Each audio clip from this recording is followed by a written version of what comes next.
29 September রাত থেকে কি আকাশে দুটি চাঁদ দেখবে মানুষ? 2 মাস পর কোথায় যাবে এই চাঁদ? অথবা এই চাঁদ কি মানব জাতির জন্য কোনো হুমকি? দ্বিতীয় চাঁদ পেতে যাচ্ছে পৃথিবী। আগামী 29 সেপ্টেম্বর পৃথিবীর কক্ষপথে ঢুকে যাবে একটি গ্রহাণু, যাকে বিজ্ঞানীরা দ্বিতীয় চাঁদ বলছেন। তবে বেশি সময়ের জন্য না, মাত্র 2 মাসের জন্য পৃথিবীর চারদিক প্রদক্ষিণ করবে এই চাঁদ, অনেকটা অতিথির মতো।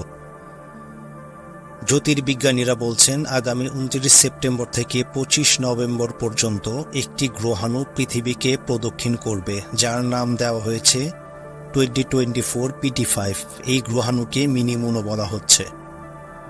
আমেরিকার অ্যাস্ট্রোনমিক্যাল সোসাইটির এক গবেষণায় এই গ্রহাণুর গঠন, ভ্রমণ পথ সহ অন্যান্য বিষয়গুলো উঠে এসেছে। মাদ্রিদের কম্পিউটার্স বিশ্ববিদ্যালয়ের গাণিতিক বিজ্ঞান অনুষদের গবেষক কার্লোস দে লা ফুয়েন্তে মার্কাস জানান, গ্রহাণুটির ব্যাস প্রায় 37 ফুট, যা একটি 4 তলা ভবনের সমান। গবেষকরা আরও জানিয়েছেন 29 সেপ্টেম্বর থেকে 25 নভেম্বর পর্যন্ত এই মিনি মুন পৃথিবীর চারদিকে প্রদক্ষিণ করে পৃথিবীর মধ্য আকর্ষণ থেকে বেরিয়ে আসবে। তবে এই মিনি মুন চাঁদের মতো এতটা সুন্দর হবে না। এটি মূলত একটি গ্রহাণু, তাই আকার হবে অত্যন্ত ছোট।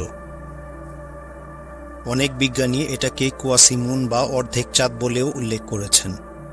এটি খালি চোখে দেখা যাবে না বললেই চলে। বিশেষ পর্যবেক্ষণ সরঞ্জামের মাধ্যমে এই চাঁদ দেখা যাবে। পৃথিবীর চারপাশে ঘুরে এটি সূর্যের চারপাশে ঘুরতে চলে যাবে।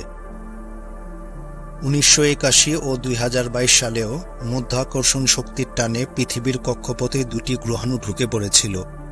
কিছুদিন থাকার পর মধ্যাকর্ষণ টান কাটিয়ে বেরিয়েও গেছে গ্রহাণুগুলো।